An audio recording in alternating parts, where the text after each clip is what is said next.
Hi everyone, Simon Keeling here. Friday the 23rd of December. We're nearly there. He'll be coming around the mountain in a couple of days, and here's how temperatures shape up across the North Pole to tell the children for Christmas night. Temperatures minus 30s, minus 35s. Look across the North Pole, but very, very mild conditions. Look across the whole of Western Europe. So I think Rudolph's red nose isn't going to be turning much redder because of cold during Christmas night, or rather Christmas Eve night into Christmas Day.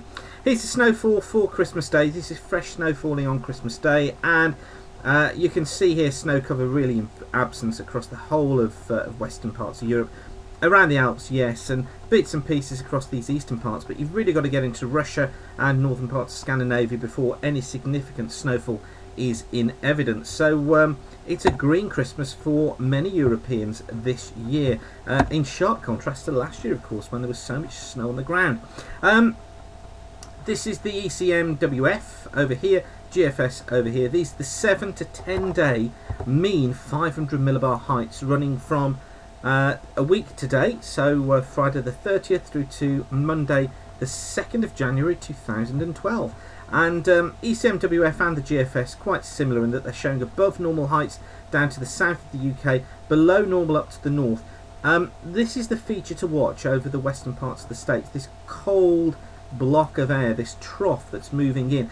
This is the result of stratospheric warming, which I've been hinting at in the musings over the last couple of days. This has been talked about by Joe Bastardi and Joe DeLea over at Weatherbell in the States for the last few weeks, and they've picked up on this quite well, and it's here definitely. Looks like this cold air will leach across the northern parts of the states during the opening part of January, and we probably then need to start to think about the resultant effect of that on Western Europe. But I think at the moment that points to cold, or perhaps colder conditions trying to set in the middle of the month, but hey, don't quote me on that. We'll wait and see, and I'll do some work on it. But basically what these charts are showing is the jet stream still in evidence. Look across the Atlantic here and here. Quite a strong jet stream on the GFS, that making more of it. So I think really conditions pretty well, what you see is what you get.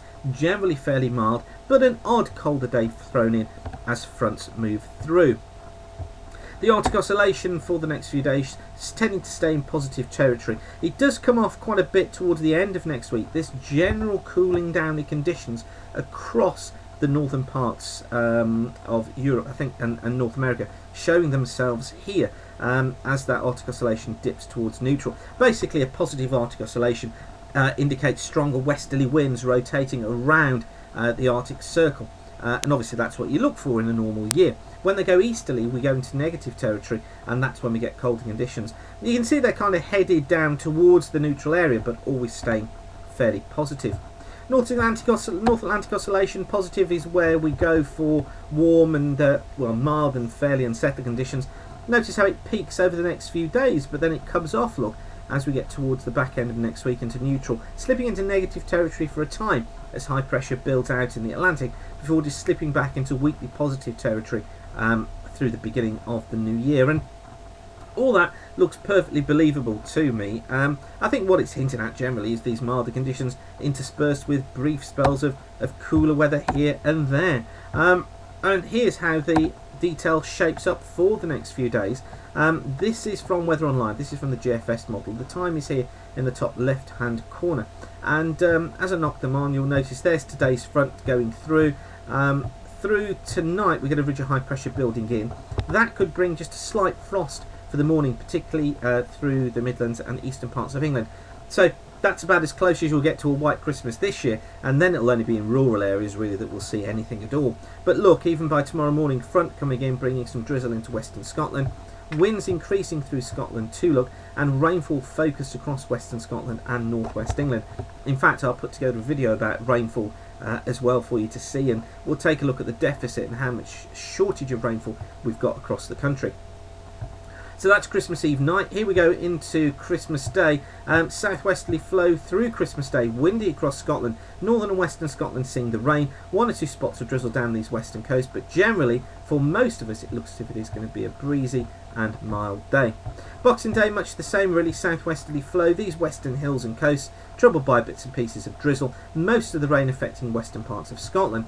And then late on Boxing Day we see a front just slip its way southwards into northern England overnight into Tuesday. It's a weakening feature though. Notice high pressure building in, so still relatively mild, although perhaps a touch of frost on Tuesday morning.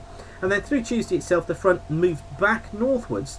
We're staying generally dry conditions, but then look what happens on Wednesday. Low pressure zipping across northern Scotland, bringing a change in conditions, bringing some fairly strong winds and some outbreaks of rain. As this clears away to the east, colder weather will be moving in behind here, and this blowing its way southeastwards through the country during Wednesday and the early part of Thursday, making it feel considerably cooler. Could be some snow across the Scottish hills on Wednesday.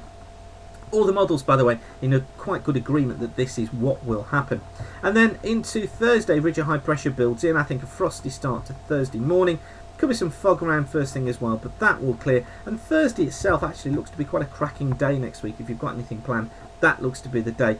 Fog is my only concern across the Midlands and southern parts of England. And then into the end of the week, another front comes in. We go back into the milder southwesterly flow. And that then takes us into the new year with a southwesterly flow continuing, low pressure moving through, taking outbreaks of rain at times. So overall it's looking as if it's probably going to be pretty much business as usual over the next few days. Unsettled conditions, jet stream coming in across us at times, generally fairly mild, but just dipping into these cooler conditions from time to time. Now, don't forget this site's kept free of charge by the adverts that you see around. If you see an advert you like, click on it, go through to the advertiser. It generates revenue for us and shows the sponsor that you like what we're doing here. And please do tell your friends about the site too, and tell them about the videos, the musings, what we're doing. This is going to be expanded as we get into the new year thanks to your support. So once again, thank you for watching and keep the sun shining.